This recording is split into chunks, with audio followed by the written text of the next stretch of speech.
What are the global power dynamics that rule international relations?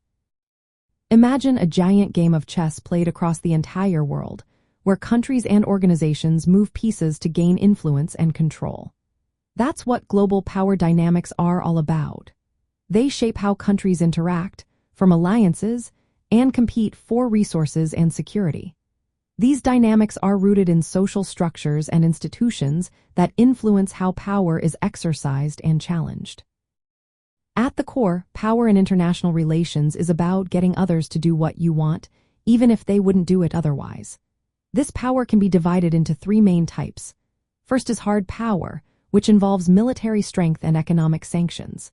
Countries with large armies or nuclear weapons hold significant sway. Second is soft power, which is about attraction and persuasion. Countries influence others through culture, values, and diplomacy.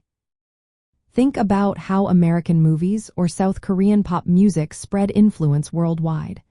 Third is structural power, which shapes the rules and frameworks within which countries operate. International organizations and trade systems create these structures. The world system itself is considered anarchic, meaning there is no single authority above countries. This lack of a global ruler forces nations to look out for their own survival. They build alliances or rivalries based on shared interests or threats. Sociology helps us see how social institutions, like the United Nations or multinational corporations, influence these power plays. These organizations set norms and rules that guide state behavior and help manage conflicts. Different theories explain these power dynamics in unique ways. Realism emphasizes military and economic strength as essential for survival. It sees the world as a constant struggle for power among nations. Neorealism adds that the distribution of power, whether one country dominates or many share influence, shapes how countries act. For example, a world with one superpower is different from one with many equal powers. Constructivism points out that ideas and identities matter too. Power isn't just about material resources but also about shared beliefs and social norms. Critical theories look at how history, capitalism, and colonialism create inequalities that influence global power.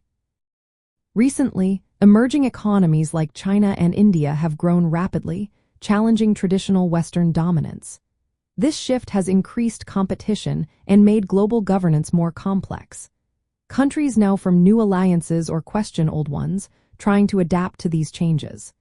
These shifts affect how nations cooperate on issues like climate change, health crises, and economic development.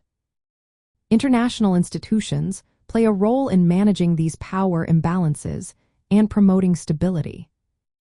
In the end, global power dynamics are shaped by military strength, economic influence, ideas, and institutions.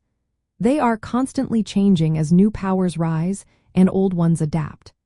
Sociology helps us understand how social structures and norms influence these shifts, making the world a constantly evolving stage of influence and competition.